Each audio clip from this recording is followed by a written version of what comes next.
ನೀವು ನೋಡ್ತಾ ಇದ್ದೀರಾ ಬೀದರ್ ವೀರ ನ್ಯೂಸ್ ಕನ್ನಡ ಚಾನೆಲ್. ಬಸವ ಕಲ್ಯಾಣ ಸಾರ್ವಜನಿಕ ಆಸ್ಪತ್ರೆಗೆ ಡಿಎಚ್ಒ ಭೇಟಿ. ಆಸ್ಪತ್ರೆಯಲ್ಲಿನ ಸಮಸ್ಯೆಗಳನ್ನು ಕೂಡಲೇ ಬಗೆಹರಿಸಲಾಗುವುದು. ಮಾಧ್ಯಮಗಳಿಗೆ ಪ್ರತಿಕ್ರಿಯೆ ನೀಡಿದ ಡಿಎಚ್ಒ, ಇಲ್ಲಿನ ನೀರಿನ ಟ್ಯಾಂಕರ್ ಸಂಪೂರ್ಣ ಶಿಥಿಲಾವಸ್ಥೆಗೆ ತಲುಪಿದ್ದು ಈಗಾಗಲೇ ಲೋಕೋಪಯೋಗಿ ಇಲಾಖೆಯ ಗಮನಕ್ಕೆ ತರಲಾಗಿದೆ. ಕೂಡಲೇ ಸಮಸ್ಯೆ ಬಗೆಹರಿಸಲಾಗುವುದು. ಇಲ್ಲಿನ ತಾಯಿ ಮತ್ತು ಮಕ್ಕಳ ಆರೈಕೆ ಆಸ್ಪತ್ರೆಯಲ್ಲಿ ಭ್ರಷ್ಟಾಚಾರದ ಆರೋಪ ಕೇಳಿಬರುತ್ತಿದ್ದು ಕೂಡಲೇ ಸುಧಾರಣೆ ಮಾಡಲಾಗುವುದು. ಆಸ್ಪತ್ರೆಯ ರೇಡಿಯೋಲಾಜಿಸ್ಟ್ ಕರ್ತವ್ಯಕ್ಕೆ ಸರಿಯಾಗಿ ಹಾಜರಾಗುತ್ತಿಲ್ಲ ಎನ್ನುವ ಆರೋಪ ಕೇಳಿಬರುತ್ತಿದ್ದು ಅವರಿಗೆ ನೋಟಿಸ್ ನೀಡಿ ಉತ್ತರ ಕೇಳಲಾಗುವುದು. ಹಾಗೆ ಆಸ್ಪತ್ರೆಯ ಎಲ್ಲಾ ಸಿಬ್ಬಂದಿಗಳಿಗೆ ಸರಿಯಾಗಿ ಕರ್ತವ್ಯ ನಿರ್ವಹಿಸಲು ಆದೇಶ ನೀಡಲಾಗಿದೆ. ನಿಯಮ ಉಲ್ಲಂಘಿಸಿದರೆ ಸೂಕ್ತ ಕ್ರಮ ಕೈಗೊಳ್ಳಲಾಗುವುದು ಎಂದು ತಿಳಿಸಿದರು. ಮಂಠಾಳದ ಸರ್ಕಾರಿ ಆಸ್ಪತ್ರೆಯಲ್ಲಿ ಮೆಡಿಸಿನ್ ಇಲ್ಲ ಹಾಗೂ ಗ್ಲೂಕೋಸ್ ಕಿಟ್ ಇಲ್ಲ. ಖಾಸಗಿ ಸುದ್ದಿ ವಾಹಿನಿಗಳಲ್ಲಿ ಬಂದಿದ್ದು ಇದರ ಕುರಿತು ವಿಚಾರಣೆ ನಡೆಯುತ್ತಿದ್ದು ಸಂಬಂಧಪಟ್ಟ ಅಧಿಕಾರಿಗಳಿಗೆ ನೋಟಿಸ್ ನೀಡಿದ್ದೇವೆ. ತಪ್ಪು ಕಂಡು ಬಂದಲ್ಲಿ ತಪ್ಪಿತಸ್ಥರ ವಿರುದ್ಧ ಸೂಕ್ತ ಕ್ರಮ ಕೈಗೊಳ್ಳಲಾಗುವುದೆಂದು ತಿಳಿಸಿದರು. ಸಾರ್ವಜನಿಕ ಆಸ್ಪತ್ರೆ ಸಮಸ್ಯೆಗಳು ಆಗರವಾಗ್ಯದ ಸರ್. ಏನಂದ್ರೆ ಇಲ್ಲಿ ನೀರಿನ ಟ್ಯಾಂಕರ್ ಒಂದದ ಸರ್, ಇಲ್ಲ ಅದು ಪೂರ ಶೀತಲಾವಸ್ಥೆದಾಗ ಬಂದಿದೆ ಸರ್. ಯಾವತ್ತು ಬೀಳುತ್ತೆ ಯಾವತ್ತೂ ಗೊತ್ತಿಲ್ಲ. ಅದ್ರ ಬಗ್ಗೆ ತಮ್ಮ ಗಮನಕ್ಕೆ ಏನಾದರೂ ಬಂದಿದೆಯಾ ಸರ್? ಎಲ್ಲರಿಗೆ ನಮಸ್ಕಾರ, ತಮ್ಮ ಮಾಧ್ಯಮ ಮಿತ್ರರಿಗೂ ಕೂಡ ನಮಸ್ಕಾರ. ಮತ್ತು ನಮ್ಮ ಬೀದರ್ ಜಿಲ್ಲೆ ಸ್ಪೆಷಲಿ ಬಸವ ಕಲ್ಯಾಣ ಜನರಿಗೆ ನಾನು ನಮಸ್ಕಾರ ಹೇಳಿಸ್ತಾ, ಇದು ಆಲ್ರೆಡಿ ನಮ್ಮ ಗಮನಕ್ಕೆ ಬಂದಿದೆ. ಲಾಸ್ಟ್ ಟೈಮು ನಾವು ಆಡಿಟ್ ಮಾಡಿದ್ದೀವಿ. ಆಡಿಟ್ ಮಾಡಿದಾಗ ಅದು PWD ಕಡೆ ನಮಗೆ ಒಂದು ಸರ್ಟಿಫಿಕೇಟು ಬಂದಿದೆ. ಈಗಾಗಲೇ KKDB ನಾವು ಇಟ್ಟಿದ್ದೀವಿ. ಡೆಮಾಲಿಷ್ ಮಾಡಿಕೊಂಡು ಅಲ್ಲಿ ಹೊಸ ಕಟ್ಟಡ ನಿರ್ಮಾಣಕ್ಕೆ ನಾವು ಆಲ್ರೆಡಿ ಹಾಕಿದ್ದೀವಿ. ಶೀಘ್ರದಲ್ಲಿ ಆಗುತ್ತೆ ಅದು. ಮತ್ತು ಸರ್ ರೇಡಿಯೋಲಜಿಸ್ಟ್ ಏನಿರ್ತಾರೆ ಇಲ್ಲಿ ಕಂಪಲ್ಸರಿ ಇರಲು ಹೋಗ್ಯಾರ ಸರ್. ಅದ್ರ ಬಗ್ಗೆ ತಮ್ಮ ಗಮನಕ್ಕೆ ಬಂದಿದೆ ಅಥವಾ ಗಮನಕ್ಕೆ ಬಂದರೂ ನಿರ್ಲಕ್ಷ್ಯ ತೋರ್ಲತ್ತಾರ? ಎಷ್ಟೋ ಜನ ಬಾಣಂತೀರ ಸ್ಕ್ಯಾನ್ ಮಾಡೋಕೆ ಮುಂದೆ ವಾಪಸ್ ಮಾಡಿದಾರೆ ಸರ್. ಇದು ದಿನನಿತ್ಯದ ಒಂದು ಪರದಾಟ ಆಗಿದೆ ಸರ್ ರೋಗಿಗಳದ್ದು. ಇದ್ರ ಬಗ್ಗೆ ತಮ್ಮ ಗಮನಕ್ಕೆ ಅದನ್ನ ಇಲ್ಲ ಸರ್? ಅದರ ಬಗ್ಗೆನೇ ನಾವು ಮೊದಲು ಕೂಡ ನಾನು ಕಟ್ಟುನಿಟ್ಟಿನ ಎಚ್ಚರಿಕೆ ಕೊಟ್ಟಿದ್ದೆ. ಆದರೂ ಕೂಡ ಕೆಲವು ನ್ಯೂನತೆಗಳು ಆಗಿದ್ದೇವೆ. ಸರಿಪಡಿಸೋಕ್ಕೆ ಈಗಾಗಲೇ ನೀವು ಎಲ್ಲರಿಗೂ ಗೊತ್ತಿದ್ದಂಗೆ ಸಾರ್ವತ್ರಿಕ ನಮ್ಮದೇನು ಕೌನ್ಸಿಲಿಂಗ್ ಬೇಸಿಸ್ ಟ್ರಾನ್ಸ್ಫರ್ ಆಗಿದೆ. ಆ ಮುಖಾಂತರ ಬೇರೆಯವರು ಎಲ್ಲ ಚೇಂಜ್ ಆಗಿದ್ದಾರೆ. ಈಗ ಹೊಸದಾಗಿ ನಮ್ಮ ಡಾಕ್ಟರ್ ಯುವರಾಜ್ ಬಿರಾದಾರ್ ಸರ್ ಒಂದು ಚಾರ್ಜ್ ತೊಗೊಂಡಿದ್ದಾರೆ.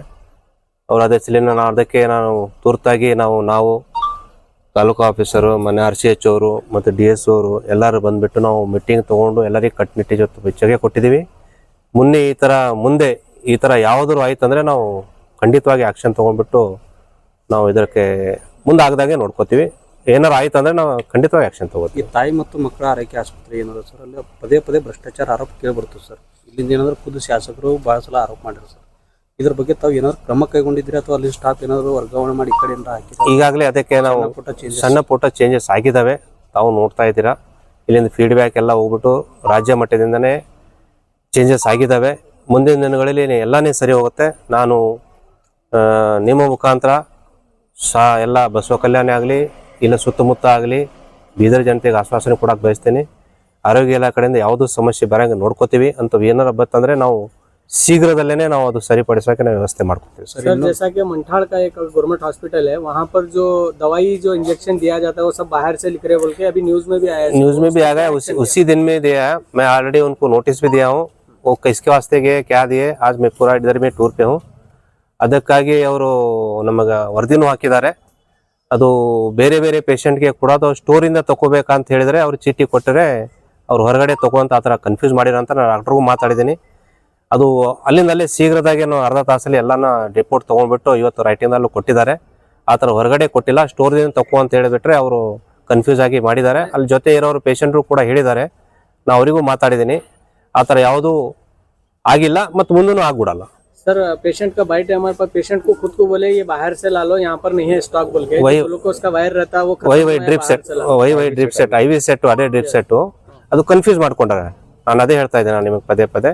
ಅವ್ರು ಪೇಷಂಟ್ ಅಲ್ಲಿ 2-3 ಪೇಷಂಟ್ ಇದ್ದಾಗ ಅದು ಅಲ್ಲಿಂದ ತೊಗೊಂಡು ಬಾ ಅಂದರೆ ಅವ್ರು ತಿಳ್ಕೊಂಡ್ಬಿಟ್ಟ ಹೊರಗಡೆ ಅಂತ ನಾನು ಮಾತಾಡಿದ್ದೀನಿ. ಅವತ್ತೇ ನಿಮಗೆ ಮಾಧ್ಯಮದಲ್ಲೂ ನಿಮ್ಮ ಮಿತ್ರರು ಮಾತಾಡಿದಾಗ ನಾನು ಹೇಳಿದ್ದೀನಿ ಅರ್ಧ ಗಂಟೆಯಲ್ಲಿ ಸರಿ ಮಾಡ್ತಾ. ಅವತ್ತಿನ ಫೋನ್ ಮಾಡಿದಾಗ ಡಾಕ್ಟ್ರೇನೇ ಮಾತಾಡಿದ್ರು, ಇಲ್ಲ ಆ ಥರ ಆಗಿದೆ ಅಂತ. ನಾನು ಪೇಷಂಟ್ಗೂ ಮಾತಾಡಿದೆ, ಇಲ್ಲ ಸರ್ ನಾನು ಕನ್ಫ್ಯೂಸ್ ಆಗಿಬಿಟ್ಟು ಹಿಂಗಾಗಿದೆ ಅಂತ ಹೇಳಿದ್ದಾರೆ. ಈ ಥರ ಎಲ್ಲೂ ಕಂಡು ಬಂತಂದ್ರೂ ಕೂಡ ನಾವು ಶೀಘ್ರವಾಗಿ ನಾವು ಇದು ಮಾಡ್ತೀವಿ. ಮತ್ತು ಇನ್ನು ಮುಂದೆ ಆ ಥರ ಏನಾರ ಇತ್ತಂದ್ರೂ ಕೂಡ ನಾವು ಶೀಘ್ರದಲ್ಲಿ ವ್ಯವಸ್ಥೆಯಲ್ಲಿ ಸುಧಾರಣೆ ಮಾಡ್ತೀವಿ. ಸರ್ ಕೊನೆಯ ಪ್ರಶ್ನೆ ಸರ್, ಕೊನೆಯದಾಗಿ ನಮ್ಮದು ಪ್ರತಿ ಮಂಗಳವಾರ ಅಂಗವಿಕಲರಿಗೋಸ್ಕರ ಏನು ಇಲ್ಲಿ ಸ್ಯಾಲ್ರಿ ಇದಾಗ್ತದ, ಅಲ್ಲಿ ಬ್ರೋಕರ್ ಹಾವಳಿ ಜಾಸ್ತಿ ಆಗಿದೆ ಸರ್. ಅದು ಈಗಾಗಲೇ ಇದರ ವಿಷಯ ಬಗ್ಗೆ ನಮ್ಮ ಗಮನಕ್ಕೆ ಬಂದಿದೆ, ಲಾಸ್ಟು ವೀಕೇ ಬಂದಿದೆ. ಅದ್ರ ಬಗ್ಗೆ ನಾವು ಯಾವ ಥರ ಇದು ಮಾಡಬೇಕು ನಾವು ಸೂಚನೆ ಕೊಟ್ಟಿದ್ದೀನಿ. ಮಧ್ಯೆ ಇದು ರಿಪೋರ್ಟ್ ಅಲ್ಲಿಗೆ ಹೊರಗಡೆ ಮನುಷ್ಯರು ಯಾರು ಬರಬಾರ್ದು ಅಂತ ನಾವು ಸೂಚನೆ ಕೊಟ್ಟಿದ್ದೀವಿ ಕಟ್ಟುನಿಟ್ಟಿನಾಗಿ. ಮತ್ತೆ ಈ ಥರ ರಿಪೀಟ್ ಆದರೆ ಖಂಡಿತವಾಗಿ ನಾವು ಪೊಲೀಸ್ ಕೇಸ್ ಮಾಡ್ತೀವಿ. ಅವ್ರಿಗೆ ಸವಾಲೇ ಸರ್, ನಮ್ಮ ಈ ರೂಟೀನಾಗಿ ವಿಸಿಟ್ ಇರುತ್ತೆ ಪ್ರತಿ 15 ದಿವಸ ಅಥವಾ ತಿಂಗಳಿಗೆ.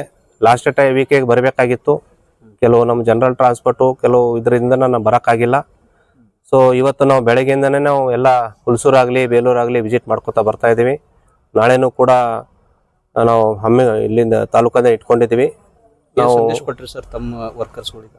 ಸಂದೇಶ ಏನಿಲ್ಲ, ನಾವು ಏನು ನಮ್ಮ ನ್ಯಾಷನಲ್ ಪ್ರೋಗ್ರಾಮ್ಸ್ ಇದ್ದಾವೆ, ತಾಲೂಕಾ ಲೆವೆಲಲ್ಲಿ ನಮ್ದು ಏನು ಸ್ಪೆಷಲಿಸ್ಟ್ ಸೇವೆ ಇದೆ ಅಚ್ಚುಕಟ್ಟುನಿಟ್ಟವಾಗಿ ಆಗಬೇಕು. ಬಡ ಜನರಿಗೆ ನಿರೀಕ್ಷೆಯಂತೆ ನಮ್ಮ ಆರೋಗ್ಯ ಸೇವೆ ಸಲ್ಲಿಸಬೇಕು. ಮತ್ತು ಇನ್ನೊಂದು ಸರ್ಕಾರದಿಂದ ಏನೇನು ನಮಗೆ ಏನು ಮಾನದಂಡ ಇದೆ ಆ ಮಾನದಂಡವಾಗಿ ನಾವು ಕೆಲಸ ಮಾಡ್ಬೇಕಂತ ನಾವು ಕಟ್ಟುನಿಟ್ಟಿನ ಎಚ್ಚರಿಕೆ ಕೊಟ್ಟೇನೆ. ಮತ್ತು ಮುಂದಿನ ದಿನಗಳಲ್ಲಿ ಯಾರು ಕಟ್ಟುನಿಟ್ಟಿನ ವಿಧಿ ಮಾಡ್ತಾರೆ, ಉಲ್ಲಂಘನೆ ಮಾಡ್ತಾರೆ ಅಥವಾ ಬೇರೆ ರೀತಿಯಿಂದ ಏನಾರ ಮಾಡ್ತಾ ಇದ್ರೆ ಸ್ಟ್ರಿಕ್ಟ್ ಆಗಿ ಕಾನೂನು ಪ್ರಕಾರ KCS ರೂಲ್ ಪ್ರಕಾರ ನಾವು ಆ್ಯಕ್ಷನ್ ತಗೋತೀವಿ. Thank you sir.